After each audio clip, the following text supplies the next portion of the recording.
আজ ক্লাস 10-এর কোষে দেখি 1.1-এর একচল বিশিষ্ট দ্বিঘাত সমীকরণগুলো অঙ্কগুলি সলভ করব। কিন্তু সলভ করার আগে আমাদের জানতে হবে একচল বিশিষ্ট দ্বিঘাত সমীকরণগুলো কী। তাহলে এই বেসিক কনসেপ্টগুলো প্রথমে আমরা ক্লিয়ার করব, তারপরে আমরা কোষে দেখি 1.1-এরগুলো সলভ করব। তাহলে একচল বিশিষ্ট দ্বিঘাত সমীকরণটা কি? একচল বিশিষ্ট যেটা চল বলছে, অর্থাৎ চলরাশি কথাটা আসছে, তাহলে আমরা এক্স ও ওয়াইকে একটা চলরাশি হিসাবে আমরা ধরতে পারি। এক্স আর ওয়াই হচ্ছে একটা চলরাশি, যেখানে এক্সের মান 0 হতে পারে, আবার এক্সের মান 5, -6, -7, আবার ওয়ের মানটা 0 হতে পারে, আবার ওয়ের মানটাও মাইনাস কিংবা প্লাসের মধ্যে যে কোনো একটাতে থাকতে পারে। অর্থাৎ এক্সের আর ওয়ের মানগুলো সবসময় চেঞ্জ হতে পারে, অর্থাৎ এক্স ওয়াইকে আমরা চলরাশি বলতে পারবো। তাহলে একটি মাত্র চলরাশি, তাহলে একচল বিশিষ্ট কি নেব? না, একচল বিশিষ্ট কেন বলবো?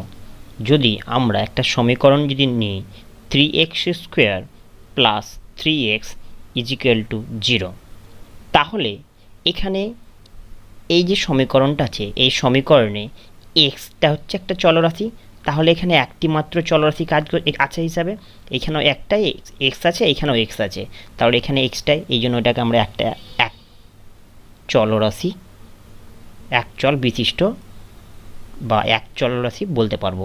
আবার যদি অনুরূপভাবে আমরা 3x² প্লাস 3y = 0 নিই, তাহলে এখানে একটা এক্স চলরাশি, এখানে একটা ওয়াই চলরাশি, তখন আমি সেটাকে কিন্তু এক চল বিশিষ্ট চলরাশি এটা সমীকরণ আমরা বলতে পারবো না।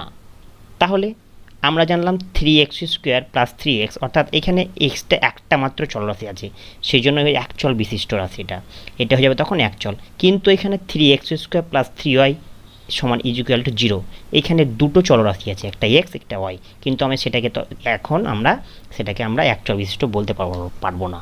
তাহলে এটা বলো একচল বিশিষ্ট। এরপর আসছে দ্বিঘাত।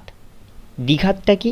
না, আমরা যদি এই সমীকরণটাকে নিয়ে আবার 3x² প্লাস 3x = 0, তাহলে এক্সটা আমরা একটা বললাম চলরাশি, তাহলে এই যে চলরাশির যে সহগ আছে, যে উপরে ঘাতটা আছে, ঘাতে যে 2-এর সংখ্যাটা আছে, এটাকে আমরা তখন বলবো দ্বিঘাত। অর্থাৎ যে এক্সের উপরে যে মাথা যে সংখ্যা থাকবে 2, এটাকে 2 আছে, সেটাকে আমরা সাধারণভাবে বলবো দ্বিঘাত সমীকরণ। অনুরূপভাবে যদি আমরা একটা সমীকরণ নিই 5x³ প্লাস 3x প্লাস 3 = 0, তাহলে এখানে এই যে এক্স চলরাশি, এটা এক্স চলরাশি, কিন্তু এক্সের সহগ 3 আছে, তখন এটাকে আমরা ত্রিঘাত বলবো, তখন এটাকে আমি দ্বিঘাত বলতে পারবো না। তাহলে এখানে একচল বিশিষ্ট জানলাম, দ্বিঘাত জানলাম, এবার সমীকরণ বলছে। তাহলে একটা সমীকরণ আমরা কখন বলবো? সমীকরণটা তখনই বলবো যে একটা চলরাশি থাকবে, একটা ইকুয়াল থাকবে, আর ইকুয়ালের পরে যে কোনো একটা ফিক্সড ভ্যালু থাকবে, অর্থাৎ যে কোনো একটা মান থাকবে। অর্থাৎ আমরা যদি 10 = 10, এটাকে আমরা কিন্তু সমীকরণ বলবো না, কারণ এখানে চলরাশি নেই, শুধু ফিক্সড মান রয়েছে। আবার অনুরূপভাবে যদি আমি x = y নিই, তবু আমি সেটাকে কিন্তু আমরা সমীকরণ বলবো না, তার কারণ এখানে শুধু উভয় চলরাশি আছে, কিন্তু এখানে ফিক্সড ভ্যালু নেই। তাহলে একচল বিশিষ্ট দ্বিঘাত সমীকরণে একটা আমাদের সমীকরণ আছে ax² plus bx plus c = 0। এই ফর্মুলাটা হচ্ছে একচল বিশিষ্ট দ্বিঘাত সমীকরণের সমীকরণ, যেখানে a b c হচ্ছে বাস্তব সংখ্যা। বাস্তব সংখ্যা ধারণাটা আমি নেক্সট পরের দিন অনেক বুঝিয়ে দেবো। এইগুলো ক্লাস 9-এ বাস্তব সংখ্যাগুলো আছে, সেটা এইগুলো হবে, ABCটা হবে একটা বাস্তব সংখ্যা, যেখানে a ≠ 0, এর মানটা কখনো 0 হবে না। এরকম একটা ধরনের কোশ্চেন আসতে পারে যে a² plus bx plus c কোন শর্তে একটি দ্বিঘাত সমীকরণ হবে না, এরকম হতে পারে। যদি আমি এর মানটা যদি সেখানে আমি ax² plus bx plus c = 0 নিলাম, প্লাস bx = 0, তাহলে এটা কোন শর্তে এটা একটা দ্বিঘাত সমীকরণ হবে না। দ্বিঘাত সমীকরণ যদি আমাদের একটা শর্ত ছিল a নট ইকুয়াল টু 0, অর্থাৎ আমি যদি এটাকে 0 ধরি তাহলে bx সমান সমান 1, অর্থাৎ এখানে এটা a নট ইকুয়াল টু 0 ধরে যদি করি তাহলে আমাদের 0, অর্থাৎ এর মানটা 0, x স্কোয়ার প্লাস bx সমান 0, তাহলে bx সমান আমরা কী পাচ্ছি 0, অর্থাৎ এখানে এটা দ্বিঘাত সমীকরণ হবে না, দ্বিঘাত সমীকরণ হবে না।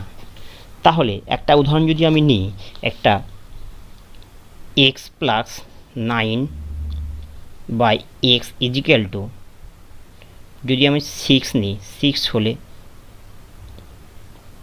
x এর বীজ নির্ণয় করো, এরকম একটা সমীকরণ তোমাদের দিয়ে দিতে পারে। এখান থেকে একটা তোমাদেরকে x এর মান বের করতে বলে।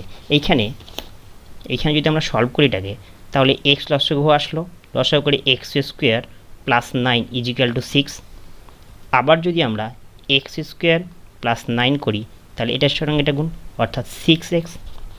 তাহলে আমাদের সমীকরণটা দাঁড়াচ্ছে x square minus 6x plus 9 equal to 0। এইখানে একটা একচল বিশিষ্ট দ্বিঘাত সমীকরণটা হয়ে যাচ্ছে, যেহেতু একটা চলরাশি আছে। তাহলে এটাকে যদি আমরা x মান যদি আমরা বার করতে চাই তাহলে আমাদেরকে নিশ্চয়ই এটাকে আমাদের উৎপাদকে বিশ্লেষণ করতে হবে। উৎপাদকে বিশ্লেষণ করতে গেলে x square minus 6x plus 9 equal to 0। তাহলে x স্কোয়ার মাইনাস, মানে অর্থাৎ এইটা এমন দুটো সংখ্যা নিতে হবে যেটার যোগফল এটা হবে আর গুণফল এটা হবে। তাহলে যদি আমি x square minus 3x plus 9 equal to 0 নিই তাহলে দেখা যাচ্ছে 3 3 6, 3 3 9। তাহলে আমরা যদি এক্সটা কমন নিই তাহলে x মাইনাস 3 চলে আসলো, তাহলে x মাইনাস 3 ইজিক্যাল টু 0, অথবা x মাইনাস 3 আর একটা পেলাম x মাইনাস 3 ইজিক্যাল টু 0। তাহলে x মাইনাস 3 সমান 0 আর ax মাইনাস 3 সমান 0। তাহলে আমরা এখানে x এর দুটো মান পাবো। দেখো, x minus 3 equal to 0, x সমান 3। আর অনুরূপভাবে এটার জন্য যদি আমরা নিই x minus 3 equal to 0 R x সমান 3, তাহলে x এর মান আমরা এখানে দুটো পেলাম, অর্থাৎ x এর দুটো বীজ পেলাম। এটাকে তখন আমরা বলে x এর দুটো বীজ, তখন এটাকে বলবো আমরা একচল বিশিষ্ট সমীকরণের দুটি শর্ত বলতে পারি। তাহলে দুটি শর্ত যদি আমরা জিজ্ঞেস করা হয় তখনই বলবো যখন এটা নট ইকুয়াল টু 0 হবে আর x এর মান, অর্থাৎ একটা সমীকরণে একচল বিশিষ্ট সমীকরণে যেটা মান পাবো সেটা দুটো বীজ আকারে আমরা মান পাবো, এই দুটো শর্ত হবে। পরের দিন আমরা কোষে দেখি 1.1 গুলো সলভ করব।